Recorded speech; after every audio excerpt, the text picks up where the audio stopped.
여러분 혹시 요즘 주유소 가실 때 깜짝깜짝 놀라지 않으세요? 기름값이 오르는 게 느껴지시죠? 지금 전 세계에서 하루에 무려 110만 배럴씩 석유가 말 그대로 증발하고 있거든요. 호르무즈 해협이 한 달 넘게 막혀 있어서요. 그 결과 국제 유가의 기준이 되는 브렌트유 가격이 전쟁 시작 전보다 60% 이상 폭등해서 배럴당 105달러를 넘어서 버렸습니다. 근데요, 진짜 충격적인 일이 하나 더 있었어요. 코스피 기억하세요? 역대 5번째 기록이라는 8.44% 폭등.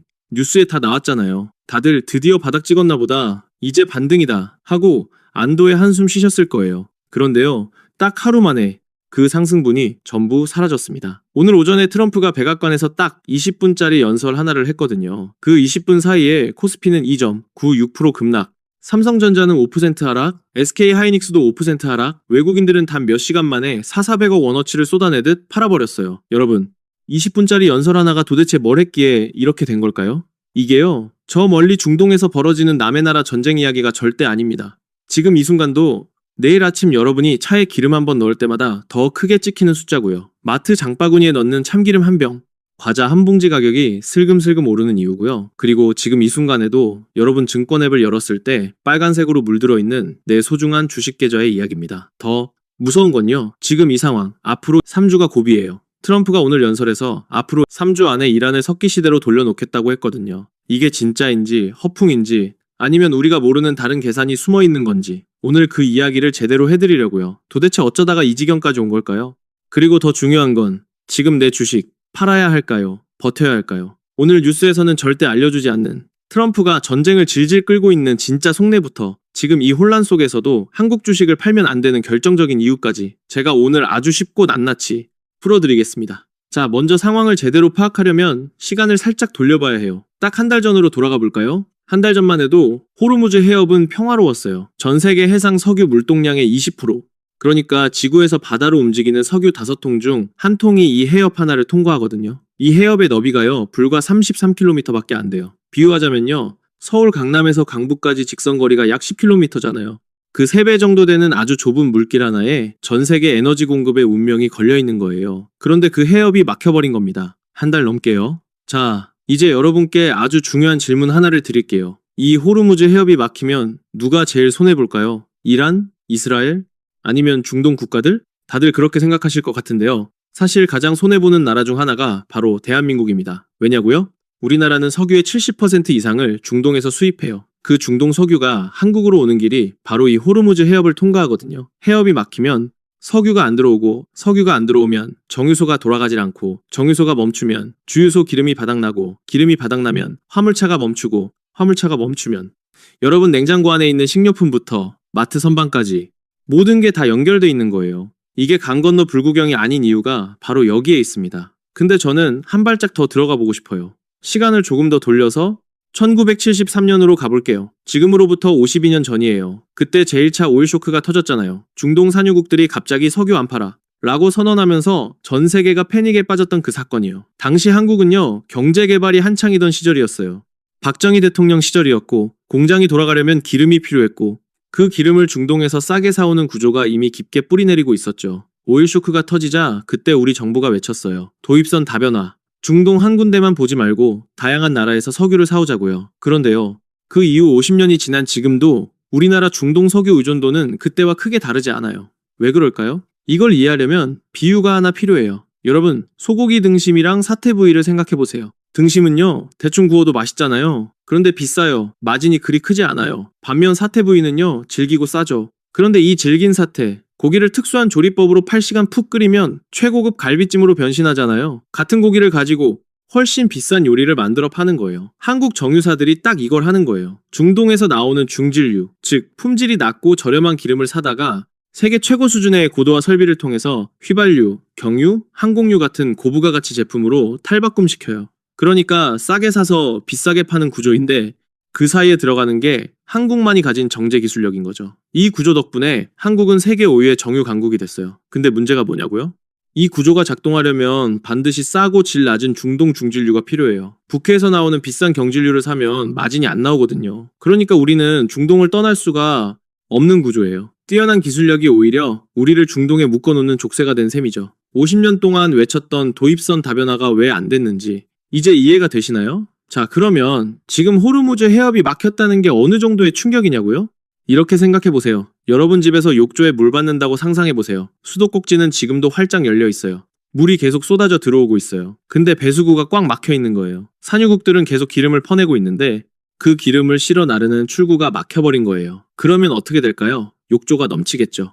즉, 육상 저장 탱크가 꽉 차요. 탱크가 꽉 차면 산유국들은 기름을 더 못 퍼내요. 생산을 줄여야 해요. 그러면 이번엔 반대로 석유 공급이 급감하고 가격이 폭등하는 거예요. 지금 브렌트 유가가 전쟁 전 대비 60% 이상 폭등한 이유가 바로 이 구조 때문입니다. 원유 시장에서 지금 백워데이션이라는 현상이 심화되고 있는데요. 어려운 말이죠?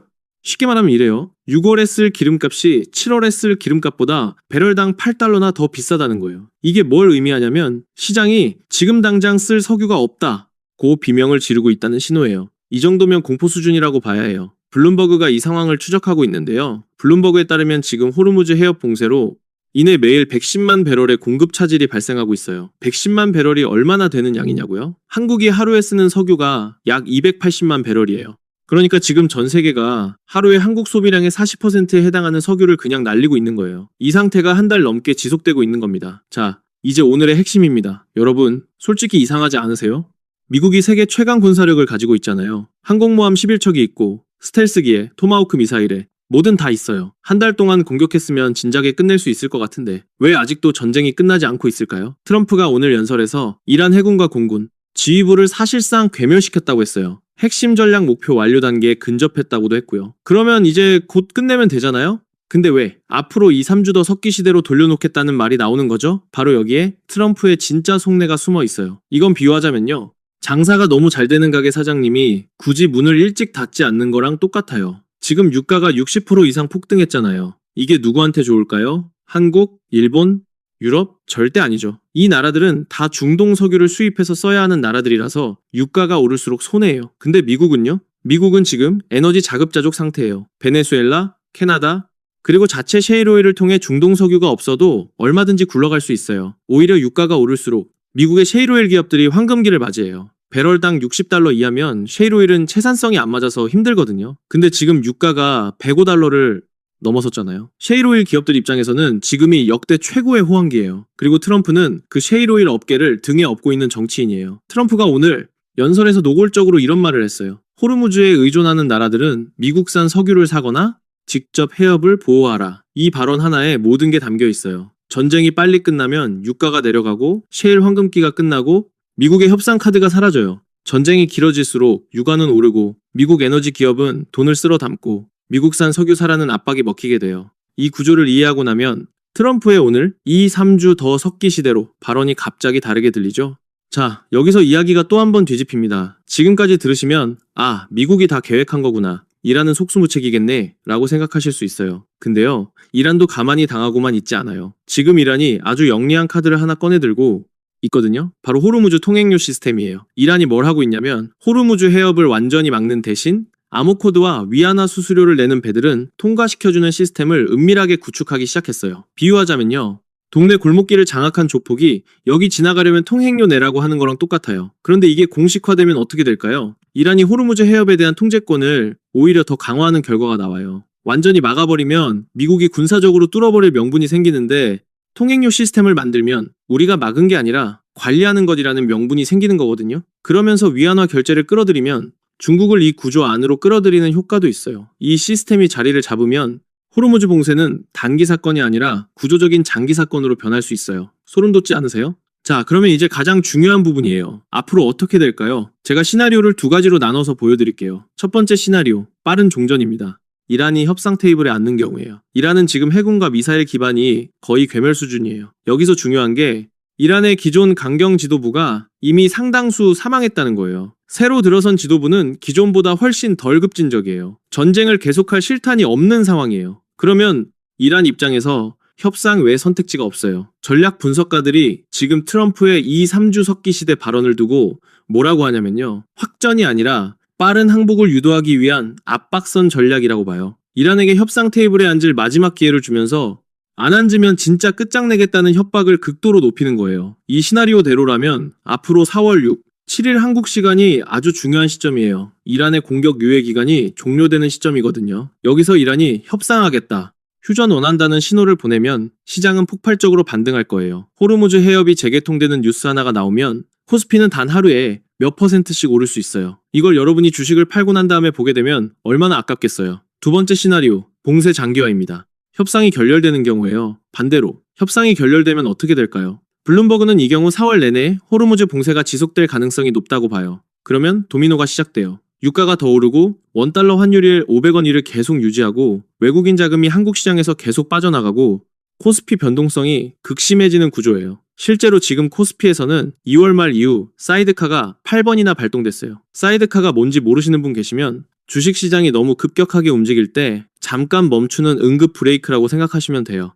그게 8번이나 발동됐다는 건 지금 시장이 그만큼 극도로 불안정하다는 얘기예요. 이 경우엔 단기적으로 포지션을 줄이거나 현금 비중을 높이는 전략도 고려해 볼 수 있어요. 그러나 저는 여기서 여러분께 아주 중요한 이야기를 해드려야 할 것 같아요. 여기서 공정하게 반대쪽 시각도 짚어드려야겠죠. 첫 번째 반론입니다. 트럼프 발언은 매번 엄포였다는 시각이에요. 맞아요. 트럼프는 협박 발언을 극단적으로 했다가 나중에 슬그머니 수위를 낮추는 걸 반복해온 정치인이에요.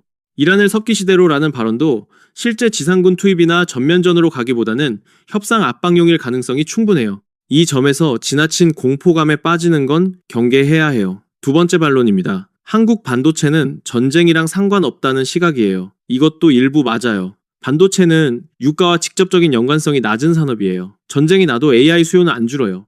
실제로 엔비디아의 젠슨 황과 마이크론의 매트 머피가 직접 밝혔어요. 고객들의 AI 수요가 전혀 줄지 않았다고요. 이 관점에서 보면 지금 반도체 주식의 하락이 과매도일 수 있다는 시각도 있어요. 세 번째 반론입니다. 외국인 매도는 환율 때문이지 실적 때문이 아니다는 시각이에요. 이 부분도 중요해요. 지금 외국인들이 한국 주식을 파는 이유 중 하나가 원달러 환율이 2일 520원을 넘어섰기 때문이에요. 환율이 높을수록 한국 자산에 투자한 외국인들은 환차손이 발생하거든요. 이게 실적이 나빠서 파는 게 아니라는 거예요. 환율이 1일 480원대로 내려오면 외국인들이 다시 사러 올 수 있다는 거죠. 네 번째 반론입니다. 지금 팔면 늦었다는 시각이에요. 사실 이 반론이 가장 아프게 들릴 수 있어요. 이미 다 빠진 거 아니냐는 시각이에요. 어제 8% 넘게 올랐다가 오늘 3% 빠졌으니 아직 상당 부분은 올라있는 상태거든요. 단기 트레이더 입장에서는 지금도 고점이라는 시각이 있을 수 있어요. 자, 여기서 하나의 숨막히는 딜레마를 짚고 넘어가야 해요. 지금 트럼프가 끈질기게 요구하는 게 있어요. 호르무즈에 의존하는 나라들이 직접 해협을 보호하라는 거예요. 사실상 파병 요구예요. 여기서 한국 정부의 딜레마가 시작돼요. 파병을 하면 이란과의 관계가 파탄나요. 우리가 중동에서 하는 건설 프로젝트, 교역이 다 위험해져요. 그리고 헌법과 국민 정서상 파병 자체가 엄청난 정치적 폭풍을 불러와요. 파병을 안 하면 트럼프와의 관계가 삐걱될 수 있어요. 한미 동맹이 흔들리고 미국이 한국에 대한 무역 압박을 높일 빌미가 생길 수 있어요. 이러지도 저러지도 못하는 외통수 상황이에요. 오늘 이야기를 딱 한 문장으로 정리하자면 이렇습니다. 중동의 석유를 최고로 잘 쓰는 나라가 됐기 때문에 중동의 석유 없이는 살 수 없는 나라가 되어버린 것이 바로 우리 대한민국의 아픈 역설입니다. 그리고 그 역설이 지금 트럼프 연설 하나에 코스피 3% 급락으로 나타나고 있는 거예요.